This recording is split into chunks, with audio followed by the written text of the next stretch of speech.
Good morning, I'm Earth Dr. Reese Halter, and you're listening to Earthcast, SOS.com. Polar bears are extraordinary mammals. Did you know they're considered marine mammals? They're specialists, and they only reside in the Arctic. Males can be as long as 9 feet and weigh over 1,800 pounds. That's almost 1 ton. Wowzer. Females are a wee bit smaller. These beauties can live for at least 25 years in one of the most extreme climates on the globe. Unlike other bears, they don't hibernate during the winter. There's one exception to that: pregnant sows, females. I'll come back to that in just a moment. In order to live in freezing conditions, polar bears have some exquisite adaptations, such as thick fur, even on their feet, for traction on ice, and a large layer of blubber. Blubber acts as an insulator, enabling these gigantic critters to swim in icy water as far as 100 miles or more from the shoreline. In order to live near the North Pole, these beasts need lots of food. So what do they eat, you ask? Ice seals, ribbon seals, bearded seals, ringed seals, spotted seals, harp seals, and hooded seals. If you're a polar bear, they're yummy in your tummy. Polar bears will also eat walrus, beluga whales, bowhead whales, birds' eggs, and if you're starving, lastly, plants. Polar bears travel vast distances in search of food, thousands of miles each year.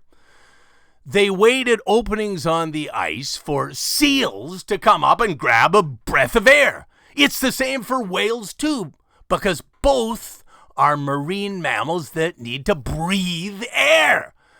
Female polar bears need a lot of food in the summer and late fall to build up fat reserves to survive in a den along coastal bluffs or riverbanks. They enter their den in late October, and while hibernating, they give birth to 1 or 2 cubs and nurse them until awakening in March or April. The cubs will stay with their mums for a couple of years, watching and learning to hunt. There's approximately 20,000 polar bears spread around the Arctic Circle. Polar bears are in terrible trouble because the Arctic is warming and melting at a furious pace. Since 1900, the Arctic has warmed between 11 and 22 degrees Fahrenheit. The ice seals need ice, as their name infers, to give birth to their pups or young'un. All populations of ice seals are declining because there's way less ice.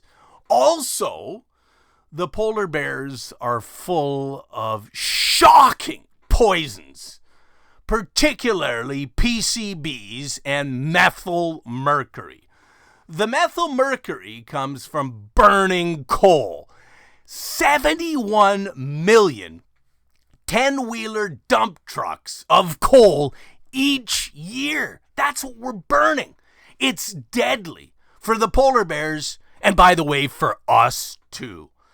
Coal has warmed the Arctic so much that polar bears won't be able to live on Earth.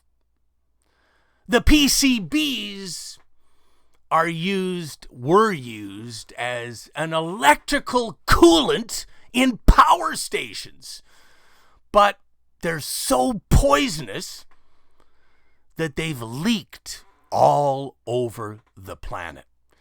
They stopped making PCBs in America by 1979, but still today, more than 400 pounds of toxic PCBs are emitted in Chicago's air each year from paints. It's bloody wrong. What we do to the earth with poisons, we do to ourselves. PCBs are now widespread in the Arctic, and it's so bad that my colleagues last year found that they're causing brain damage to polar bears. And they warned that PCBs are affecting people too around the globe. PCBs are toxic. And last week, my colleagues in Europe found that 1,000 whales, dolphins, and porpoises across Europe in the seas and oceans are full of PCBs. In nature, there is no waste or pollution. Nature is flawless. It's a time-tested system. It's time that we take care of our planet. Ladies and gentlemen, Earth has a fever. She's sick. We gotta get her well again. It's time for each of us to lend a helping hand because we only have one home. Yeah, baby! Earthcast SOS could use a helping hand. Come on to drreese.com, D-R-Reese, R-E-E-S-E.com, and make it happen by clicking on the donate button or pick yourself up any one of 4 great books on bees, trees, and seas. Just do it. drreese.com. I'm Earth Doctor Reese Halter, reminding you to protect our planet.